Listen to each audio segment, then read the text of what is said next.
লুকিয়ে লুকিয়ে হাসো আড়ালে থেকে ও দয়াল।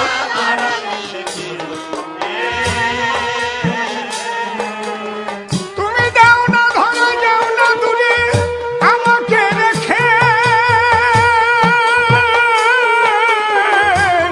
লুকিয়ে লুকিয়ে হাসো আড়ালে থেকে।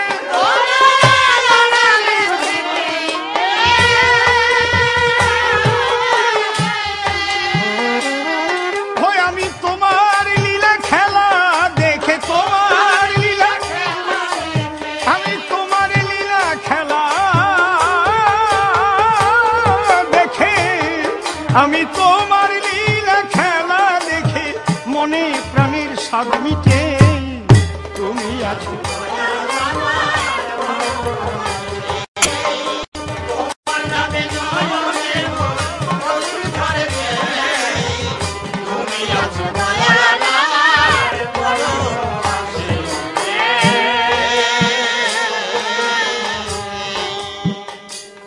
আজ আমাদের বড় সৌভাগ্য, আমরা জেএমডিতে ক্যাসেট করতে এসেছি সারা বিশ্বে যাতে ভক্তিবাদ ছড়িয়ে পড়ে। আপনারা নিশ্চয়ই আমার একখানি হরিতত্ত্ব ব্রজতত্ত্ব ক্যাসেট আপনারা দেখেছেন, তার মধ্যে বৃন্দাবনের কথা বলা আছে। মধুর বৃন্দাবনে হরি মন্দির গড়ে উঠেছে, সেই হরি মন্দিরের বর্তমান মূল কর্ণধার যারা, সেই যুগল বেশে আজ আমাদের পাশে বসে আছে। হ্যাঁ বাবা গোকুলানন্দ, হ্যাঁ আমার মা বসে আছেন যুগল বেশে। জয় জয় শান্তি হরি প্রেমানন্দ, হরিবল হরিবল বল হরি।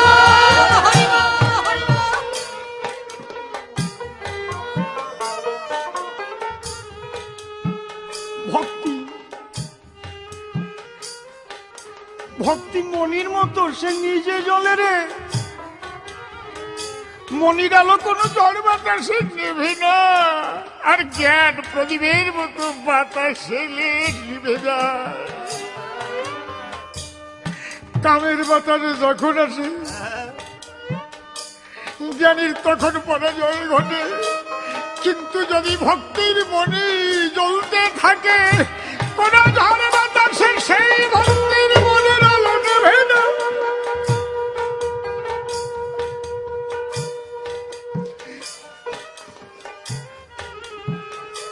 হরিবল হরিবল হরিবল হরিবল হরিবল। জয় মা জয় মা জয় মা মা গো।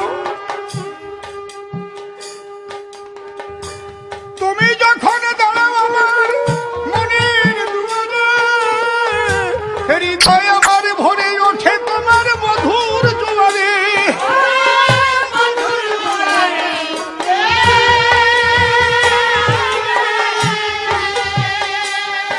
ওই আমার অন্তর বাহির দুধারে, আমার অন্তর বাহির দুধারে,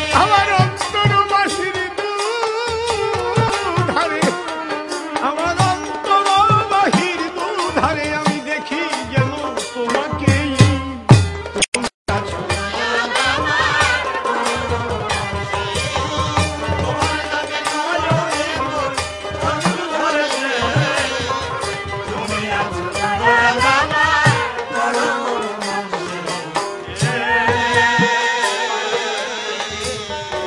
ঘুরিতে চাহি না অসার, অসার সংসারের পিছু, আমি তোমার চরণ তলে মাথা রাখিব নিচু।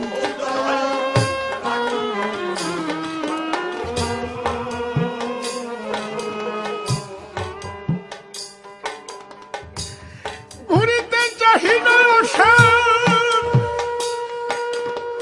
সংসারের পিছু, তোমার চরণ তলে মাথা রাখিব নিচু।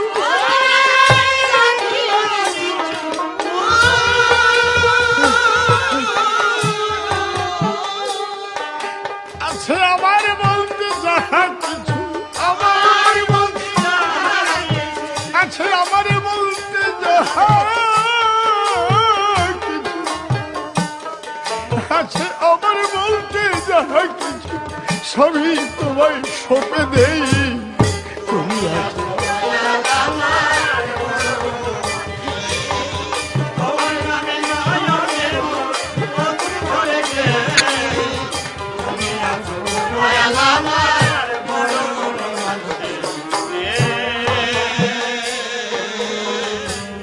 কত লোকের ভালোবাসা আমি পেলাম জীবনে, জীবন তো জুড়াই না দয়াল তোমা বিহনে।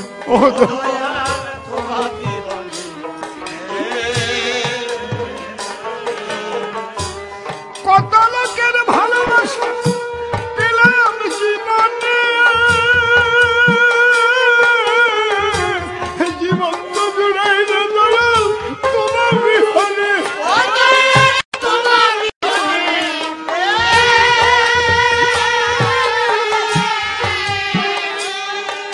তোমার নাম নিয়ে বসি বিজনে, নাম নিয়ে তোমার নাম নিয়ে বসি বিজনে, তোমার নাম নিয়ে বসি বিজনে, বিজয়ের বাসনায় তুমি আছো দয়াল।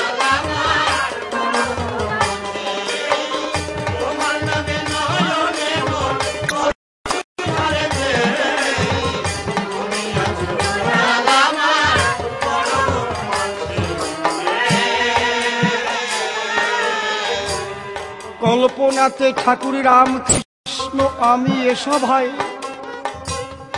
ঈশ্বর তত্ত্ব জানতে নরেন হয়েছে উদয়। নরেন শিক্ষিত ছেলে, আমি হলাম মূর্খ, তোমার সঙ্গে নরেন আমি কি করিব তর্ক। নিরাকার কিভাবে সাকারেতে আসে, আমি জলের একটা তত্ত্ব দিয়ে বলছি তোমার পাশে। নরেন, এই ফাঁকা জায়গায় জল আছে, মহাশূন্যে জল আছে। কি অবস্থায় আছে? বায়বীয় অবস্থায়। জলের তিনটি অবস্থা, একটা গ্যাসিস, একটা লিকুইড আর একটা সলিড।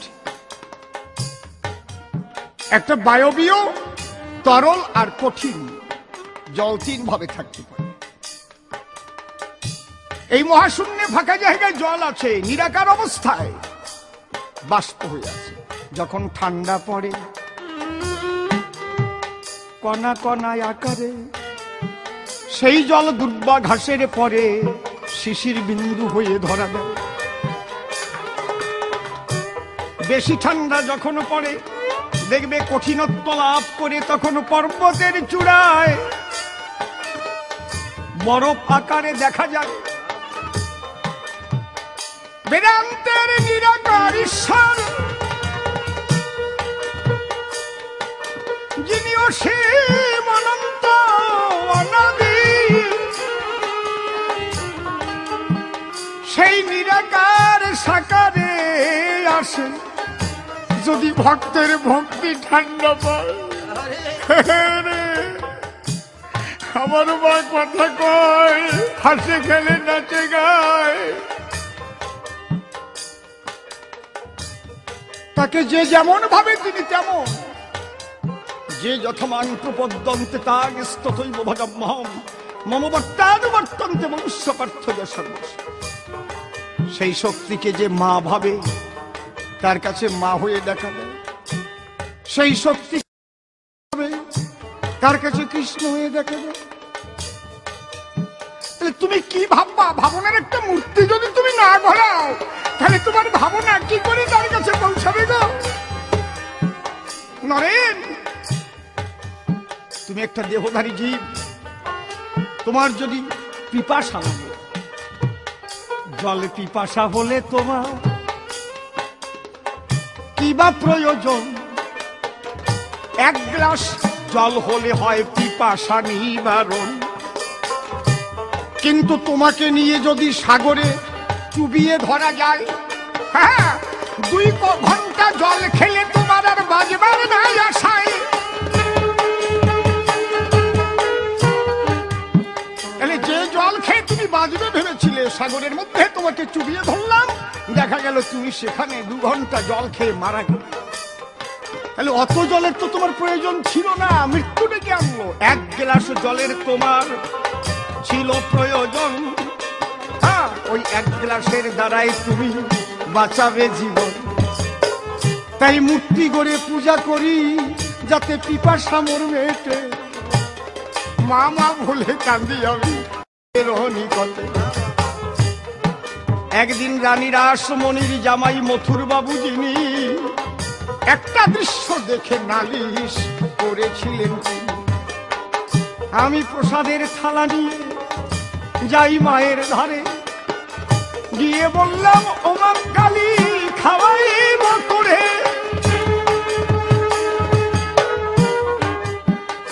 সবাই বলে মাটির মূর্তি, ওতে কি আর খায়।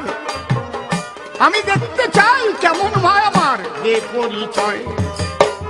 হাতে ধরে থালার প্রসাদ মা করিবি গ্রহণ। মা তো নেয় না মোটে, মন হলো উচাটন। মা আমি তোর কোলের ছেলে, খাওয়াতে চাই তোরে, এখান থেকে খাগো মাগো নিজের হাতে ধরে। মা খাচ্ছেন। আমি বললাম মা তুই খাবি না, তুই খাবি না, তোর হাতের খান্ডা ধরে আমি দেব মুন্ড কেটে। আত্মদান করবো মা এই বলে খান্ডা খানা নিলাম যখন ধরে। মা আমার হাত চেপে ধরেছে তারই কোমল করে। দেখে বলে গদাধর আমার মনে আছে ভাবো, দে দে সন্তানের প্রসাদ আমি লব। মা আমাকে কোলে বসিয়ে সেই থালার প্রসাদ খায়। কে বলে রে মাটির মাথা, আমার মাটি খাটি রয়। মা আমাকে যখন মুখে খাওয়াইয়ে দিল, মথুর বাবু উল্টো দেখিবারে পেল।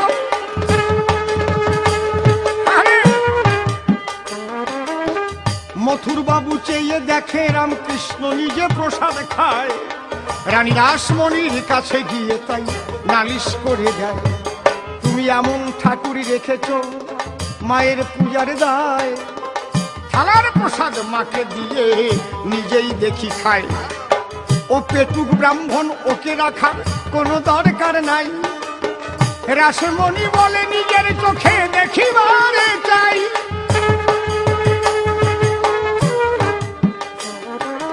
তাই পরীক্ষা করিতে রাসমণি বাহিরে দাঁড়ায়। আমি প্রসাদ নিয়ে মায়ের কাছে ধরেছি থালায়। মাগো আর একবার খানা তুই, বড় শান্তি পাই। তোকে তুই খেলে মাগো আমি তোরই প্রসাদ পাই। এইবার কি ঘটনা ঘটিল সে খায়। ওখান বাইরের থেকে রানী রাসমণি দেখতে পায়। আরে দেখে মন্দিরের মধ্যে আলোকিত হলো। ওই আলো দেখে রানী রাসমণি মূর্ছাগতা হলো। মা আমার আলোর মধ্যে হলো অধিষ্ঠান। এইবার মায়ের কাছে ধরলাম থালা খান। মা আমার কৃপা করে সেথা থেকে খায়। রানী রাসমণি পড়ে আছে অজ্ঞান অবস্থায়।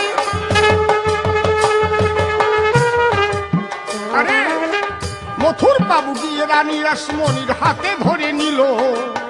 তেল জল দিয়ে তাকে তখন জ্ঞান ফিরাইল।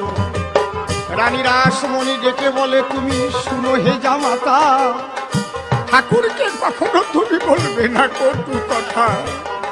আমি নিজের চোখে যা দেখেছি তা বলার ভাষা নাই। ঠাকুরের কাছে যেমন ওই কালী মাই। বলেন যে আমার মা খায়, হাসে খেলে নাচে গায়ে আমার মা। রামপ্রসাদ মা মা বলে ডেকেছিল। বেড়া বাঁধে রামপ্রসাদ সঙ্গে নিজের মেয়ে। কি ঘটনা ঘটলো সেথায় যাব তাহা কইয়ে। রামপ্রসাদ বেড়ার এ পাশে আছে, আর তার নিজের মেয়ে ওপাশ থেকে বেড়া বাঁধবার জন্য সুতলি ভরে ভরে দিচ্ছে। কিন্তু বাচ্চা মেয়ে তো অনেকক্ষণ কেটে গেছে, ও মনে মনে ভাবে এইবার একটু বেড়া ফেলে খেলতে যেতে হবে। নিজের মেয়ে রামপ্রসাদে খেলতে চলে গেল। মা কালী তাই দেখে চিন্তিত হইল।